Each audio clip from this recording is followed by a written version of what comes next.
it's Melissa and welcome back to my channel. I have a tutorial for you today. Oh, what's happening with my hair? And I will be using some ColourPop shadows. So I don't think I've ever used ColourPop on my channel before. So I wanted to use some of my favorite ones that I own. Now, unfortunately, one of them was a limited edition shade, but I am going to have a link down below. I found like a blog post that did dupes for it. So if you don't have that particular shade, then you can check out that blog post and maybe you have something that's similar to it. So I will have that linked down below, but I really like it. It's a very mauve-y, purple kind of look. I was going to film this for Valentine's Day and then just kind of ran out of time, but it's really a look that you can wear at any time. And I went ham on my blush today. Like I totally know that I did, so sorry about that. I will link everything else that I'm wearing down below. It's all pretty much drugstore. I think the only non-drugstore was my Clinique bottom lash, but I think everything else is drugstore. So I will have it linked down below. And I hope you guys like this tutorial. I'm gonna do it as a voiceover. So enjoy some music and enjoy listening to me talk about this eyeshadow look. All right, let's zoom you guys in for a closer look. All right, my loves, we got one eye done, so let's get started on the other. I'm gonna start by priming my eyelids using the MAC Paint Pot in Soft Ochre, and I'm just using a Morphe synthetic brush. This is like a kabuki brush. It doesn't have the number on it, but you can apply this with your finger. It was just easier for me to use this brush, so I'm just applying it all the way from the lash line up until the brow bone. Then I'm going to go in with the ColourPop eyeshadow in Hanky Panky. This is like a matte camel type color. It works really great as a transition color. So this is another Morphe synthetic kabuki type brush that I'm using. I got these in a set off of Haute Look, so they're missing the numbers, but I'm just using this to softly blend this into my crease. Now I'm going to take the Maybelline Tattoo 24-hour tattoo, you know these things, in the shade Pomegranate Punk, and I'm just using a flat shader brush, and I'm going to do a spotlight effect. So I'm going to apply this to the outer corner and the inner corner of my eye, and then what I am going to do is kind of connect it up in the crease line. So you'll kind of see how I connect it up there, but I do leave the center of my lid open.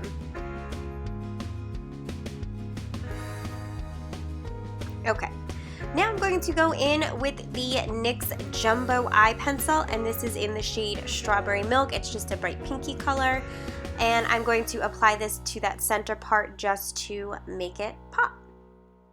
Now I'm going to go in with the ColourPop eyeshadow in the shade Hustle, and this is a really beautiful like burgundy berry type color, and I'm taking a flat shader brush again, and I'm going to apply this over Pomegranate Punk, and this just helps really to make that color pop. So I'm applying it to the outer and inner third and then connecting it in the crease line area, leaving the center blank.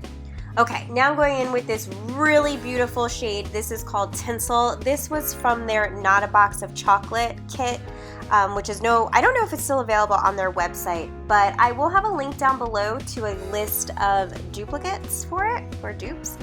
And I applied that on the center of the lid, and then I'm going back in with Hustle to start to blend out the harsh lines. Oh no, not Hustle, that was Hanky Panky.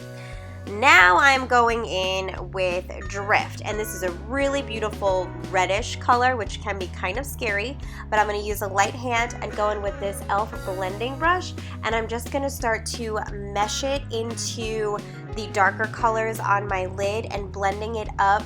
You do need to do a lot of blending. A soft hand works best here, and so that way it just kind of melts into the color Hanky Panky. And then what I'm going to do is I'm going to go over everything one more time to kind of make it pop. So I go in with Hanky Panky, and then I'm going to go in with, what shade were you? Hustle, and then Tinsel, and then a little bit more of Drift to kind of blend it all together so it's all nice and seamless. Here I'm applying Tinsel with my finger, and I find that if you apply it this way, it just really makes the color pop. So I would recommend that you do that. I'm going to go in with the Wet n Wild Color Icon Shadow in Creme Brulee, and you can use any kind of matte neutral shade, and I just used a flat shader brush to apply it to the brow bone. Curled my lashes, going in with the CoverGirl Full Lash Bloom Mascara. This is my favorite when applying false lashes. And the lashes I'm using are these Revlon Define D63. They are a little bit flared with some spiky edginess to it, and I'm using my Revlon Precision Lash Glue to pop these babies on. I didn't in this tutorial, but you can go over the lash band using a liquid liner so that it conceals it a little bit more. But I am on my lower lash line going to use this Cargo Swimmables eyeliner in Pfeiffer Beach. It's just a beautiful purple color, and I'm just lining the inner waterline. Then I'm going to take a flat shader brush and the shade Hustle, and I'm just going to press this in on the lower lash line. And then I'm going to take a Morphe brush. I forgot which one it was, but I'll have it linked down below. And I'll take the shade Drift and just kind of like smoke it out a little bit to make it blend. We're going to mimic what we did on the upper eyelid area on the lower lid area, just to be smaller. And then you can take Hanky Panky and blend it even more.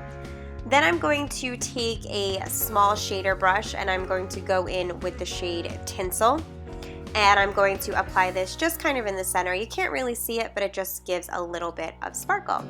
Then I'm going to take the Makeup Geek eyeshadow in Shimma Shimma, and I'm just going to apply this to the inner corner. And I did apply a little bit more than I had intended, but then I just kind of blended it all in and made it work. Then I'm going to use the Clinique bottom lash to just give some definition to the lashes. And here, my lovies, is the final look. I was really happy with the way that it came out, and I hope you guys liked it too.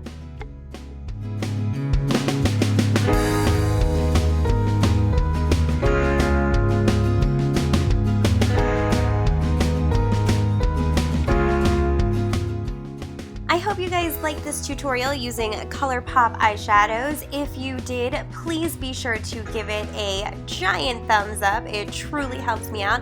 And as always, thanks for watching. I'll see you next time. Bye! I am here for part 3 of my 2015 Most Reached For products. If you